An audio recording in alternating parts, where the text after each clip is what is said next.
I'm welcoming today to the Morocco American Trade and Investment Center my friend Mohsin, who is Senior Fellow at the Hariri Center for Middle East Studies at the Atlantic Council. Thank you very much, Ron. It's a pleasure to be here. I mean, essentially what I pointed out in my paper was that the Maghreb was hit with twin shocks, two major shocks. One was Europe, and you're absolutely right. The Maghreb has been, particularly Morocco and Tunisia, I mean, they have been totally focused on Europe. Two-thirds of their exports go to Europe. More than 70% of their remittances come from Europe. 70% of their tourists come from Europe. I mean, it's very much in the European sphere. So when you get a downturn in Europe, these countries get really hit hard. That was one. The other was the political instability domestically, and that was the Arab Spring. I think that the issue now, I think it's recognized that the European crisis will continue for a while. There is still turmoil in North Africa, politically, so there are these uncertainties still there. The question is what can these governments do in order to satisfy and, if you like, appease the populations, their domestic populations, in terms of what they want, both politically and economically. Politically, of course, things are moving. In some countries much faster and much better than others. Economically, all of them have problems, and I think perhaps the point that I wanted to make in my paper was that Morocco seems to have done remarkably well, relatively speaking. Not relative to its neighbors, not relative to its own past performance. So Morocco has a singular problem which the other countries don't have, which is that it's very much agricultural dependent, in the sense that when agriculture is doing well, Morocco does well, the economy does well. When it's not doing well, it doesn't do very well. And so Morocco's had a long-term strategy of moving out of agriculture into other things, into manufacturing, into services, and so on and so forth. This is diversifying its economy. And to some extent it's succeeded, but still a large proportion of the population live in the rural areas, depend on agriculture. So in Morocco, Tunisia, Libya, all of them, Egypt, if you want to include the big country in the region, they're all suffering from an economic downturn, and the demands of the population are for a change in their economic welfare. Now, how are these governments going to do that? And that is the question I was raising. I mean, and if you want to be Morocco specific, I think that the issue of job creation, you've got close to double-digit unemployment officially. 1/3 of the population under 34 is unemployed. You've got mounting budget deficits, and I'll come to that. You're mounting budget deficits. You've got a widening external imbalance. You're losing reserves. Morocco has lost, over the last 2 years, something like $6 billion in terms of reserves, and that is slightly miscounting because it's also borrowed at the same time, so it's lost a lot more. For example, the bond that it floated in December of last year of 1.5 billion, we're counting that in the reserves. So in a sense, you could say rough back of the envelope figure would be that you've lost 6 billion in reserves, but you also lost that 1.5 billion. So you lost exactly, and it's gone. So that to me, the biggest issue for the Moroccan government is, and for other governments in the region, is what economic policies are you going to follow to achieve the principal objective that was one of the factors underlying the Arab Spring, which is jobs. How are you going to create jobs? How are you going to control the fiscal deficit? Right. How are you going to control the external imbalances? On external imbalances, I think that one of the things that I propose in the paper is that Morocco has to start looking beyond Europe. I mean, to sell its and the United States is one such market. Morocco has not exploited its FTA as other countries have. So Morocco has to move into that. It's got to move into higher value-added products in its exports. On the exchange rate side, it's got to move to a more flexible exchange rate. I mean, even when I was in the IMF, we were pushing all the time on that issue. That's on the and to encourage foreign direct investments in Morocco, to go into the markets when needed. Debt in Morocco, which is a very big positive. Debt in Morocco is very small. It's external debt is 12% of GDP, which is nothing. I mean, so there's no debt sustainability issue. So if it can go into the market and borrow at 4.5%, it's pretty good for a kind of in this day and age for an emerging market like Morocco to go out and borrow at 4.5%. So it can do these things on the external side. I don't think there's any sort of crisis there. I think there's a fiscal problem, serious fiscal problem, and that fiscal problem arises from the subsidy system. If you've got a deficit of roughly 8%, 7 to 8% of GDP, and 6% is coming from the fact that you subsidize. I mean, that both on the energy side and on other basic products. I think Morocco has now outlined a strategy whereby they're going to move from subsidizing, which benefits everyone, the compensation system benefits everyone, to a policy whereby they will engage in cash transfers of 1,000 dirhams for each family. So looking at the models that they have in South America. Correct. That's the idea. Yeah. So you target who you want to help, and you do cash transfers, but you don't subsidize the product. So right now, basic products, sugar, flour, etc., are all subsidized. So that if you're poor, you get the same price as if you're extremely wealthy. The other area which is the big issue is energy, and particularly gasoline, fuel. Fuel is subsidized at the pump, in fact. So it doesn't matter whether you're coming in a 30-year-old beat-up car and driving up to the gas station, or you're driving up in a Mercedes-Benz, you pay the same price. So somehow you've got to find a way of letting the guy who's driving this 30-year-old car, if you want to help him or her, then do cash transfer to that person so as to buy. That's the way they do it in Iran too. But you don't subsidize the guy who's driving the Yeah, I think that's. I mean, while I can conceive of that on paper, I don't think that it's always that easy. Well, first of all, as you know, they don't have a robust tax system, so I'm sure unless you work for a state authority or some corporation. No one really knows how much income the market, the economy is, what would you estimate, 50, 60 gray market, which is not uncommon in that part of the world. Yeah. And so when you come to the point of energy subsidies, but for use of that, either for cooking fuel, which is largely gas cylinders, or gas at the pump, which is now there's a big turnover that I've noticed in the last 5 years from diesel to gasoline. How does someone prove that they need a subsidy other than what their income is, and their income isn't really disclosable or disclosed? Well, actually, I mean, it takes time, John. I mean, that's the issue, and I think the Moroccans have it right. They haven't said that look, we're going to transform our subsidy system in 2013. No, it's a 4-year plan. Right. I mean, it's a 4-year plan to cut subsidies.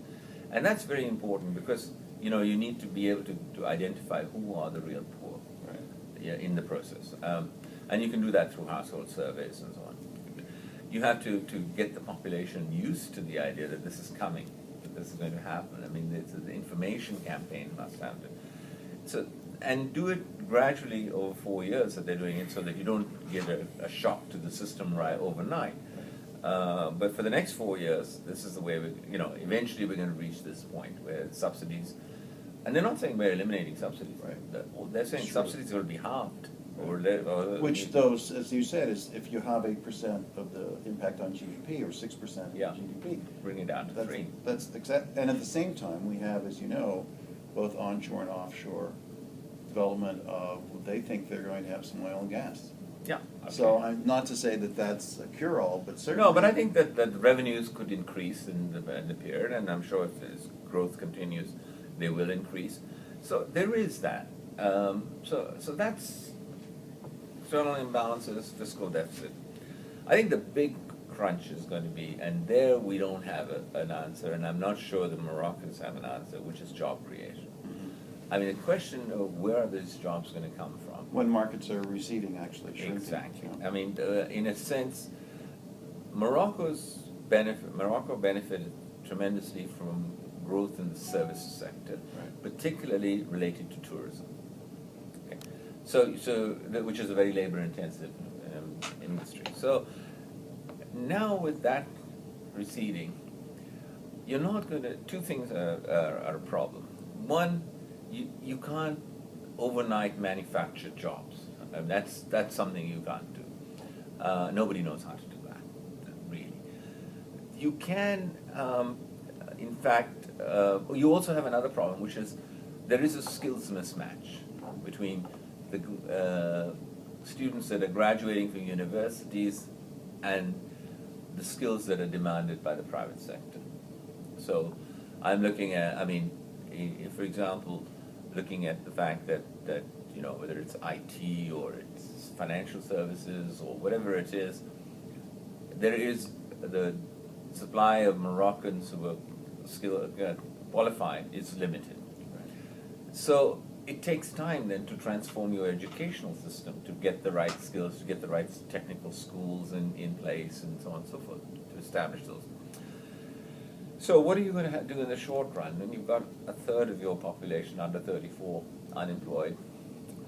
I think that is going to be the key to all the countries, including Morocco, is how are they going to manage that? Because these people are impatient. Young people are impatient. They know that they can change things. The king in Morocco and the Moroccan government to an extent was, well, principally the king, I think, was very good at moving on the political front. So the political demands of the population were being met by reforms. The king controls a lot still, but nevertheless he is moving gradually and slowly towards the sort of constitutional monarchy kind of model. And he's showing it that's what he's going to do.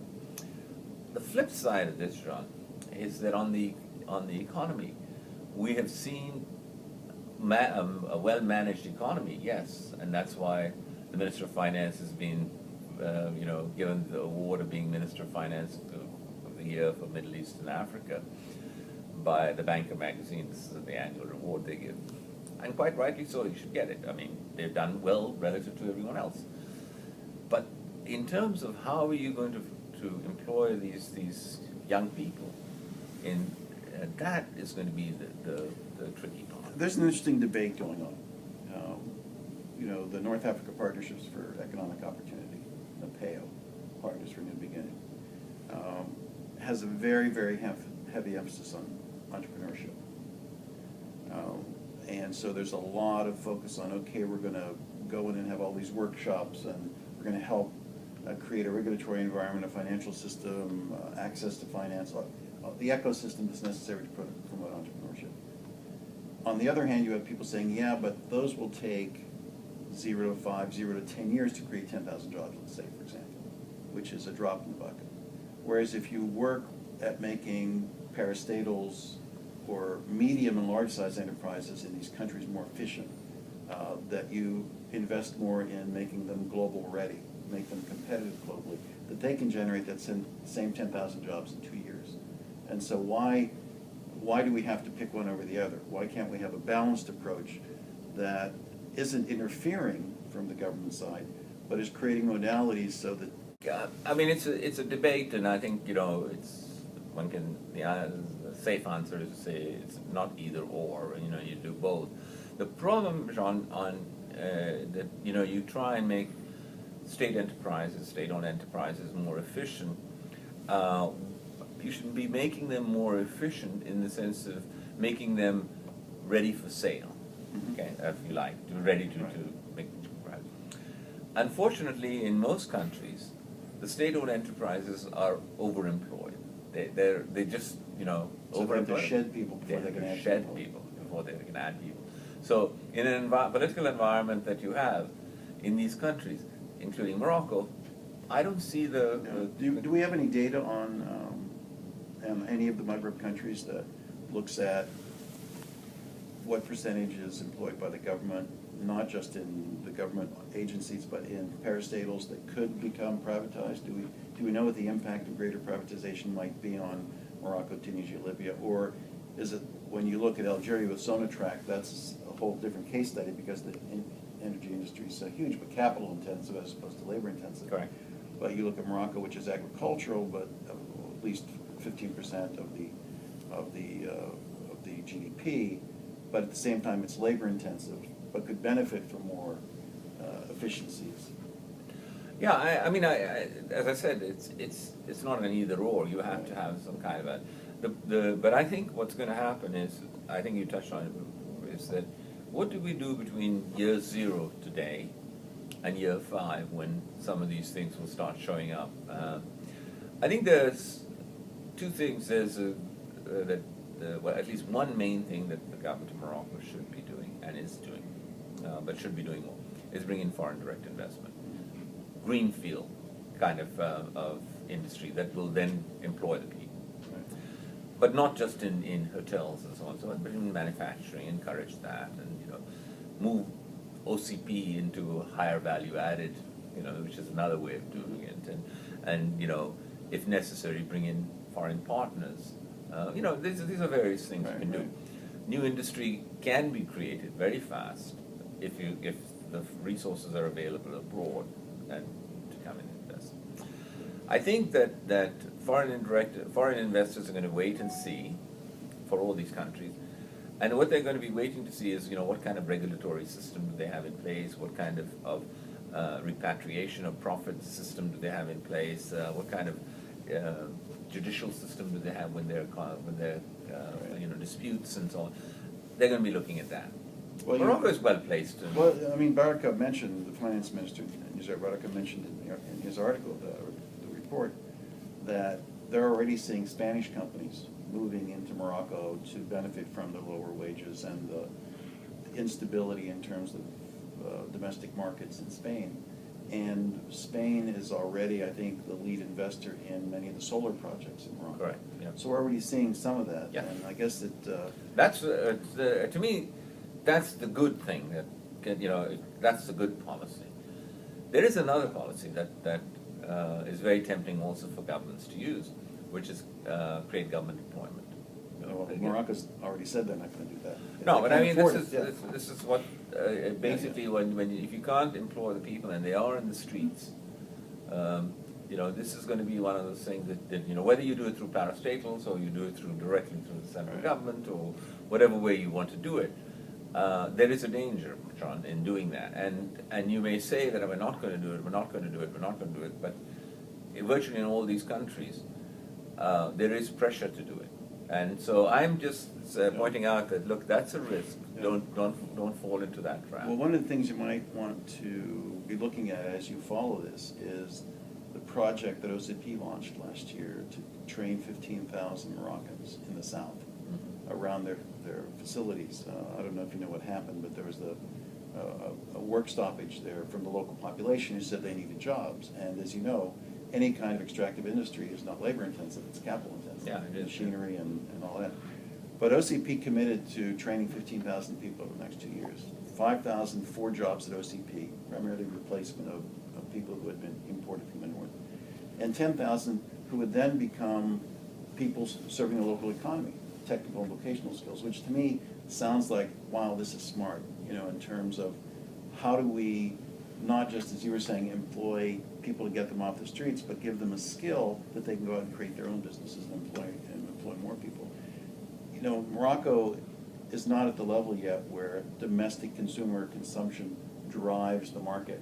But all of these just because population, they're all going to get there eventually, Correct. within a generation. Correct. So being able to have two tracks, one is the let's build the economy now, but let's also understand that in the future we're going to need X amount of skills, as you said, may give a lot more traction to broadening what we conceive of when we talk about technical vocational training, when we talk about university education, so that there is a better skills management. Correct. I think that when I say skills, I mean, it's not necessarily meaning, you know, you're producing nuclear physicists and so on. I think, you know, vocational schools that produce people who can fix televisions and refrigerators, etc., and you know, that kind of thing is also a skill, which currently in a lot of these countries is acquired through apprenticeship kind of deal, informal apprenticeships, learning on the job. There are very few vocational schools that are teaching people you know, a 1 year, 2 year school which actually trains people in how to be an automobile mechanic, for example. Right. Or a refrigerator, or heating or cooling engineer, and you know, these kind of things, technicians. So there's a whole host of things needed in the country, in all these countries, including Morocco. And I just, you know, I'm just hoping that governments will recognize that government employment is not the answer. It's actually a problem, and it's a problem that, you know, you may kick the can down the road, but you're going to face that problem at some point. So try and think of other innovative ways of employing people. For example, I mean, I sort of had this idea that there was, not the case of Morocco, but in the case of Egypt where I was working, one of the things there was, I argued that instead of you know, creating government employment, they created 400,000 jobs. Instead of creating government employment, why not pay these guys to be trained? I mean, give them stipends and scholarships at technical schools. You know, you're spending the same amount of money, perhaps even less, but you're giving them a skill, and you're training them for the market. So you have no commitment to hire them after 2 years or 1 year or whatever it is. And that is a model that could work too, you know, it just fits in. Particularly if you bring in all the stakeholders. I mean, like you said, you have to focus on the demand side, not just the supply side. Yeah. We want to create people with skills, but skills for what? And so it's really understanding what your economy is doing and where it's headed, which will really give you clear indicators of that. Yes, that's great. Well, thank you. It's My great to have a pleasure. conversation, Thank you very and I much. look forward to the work you're going to be doing on the FTA. Yes, well, I heard from some journalists in Morocco already about the work I was doing on the FTA. I told her, I said, I'm not actually working yet on the FTA, but I mean, that's the next thing. Good. But I think, you know, we'll have a discussion about, you know, what are the areas that Morocco could focus on in sort of economic policies, and you know, we'll have an interaction with you and with the Moroccans and see how we can help come up with some ideas, some innovative ideas in this end. And that'll be our next discussion. Okay, thank you very much.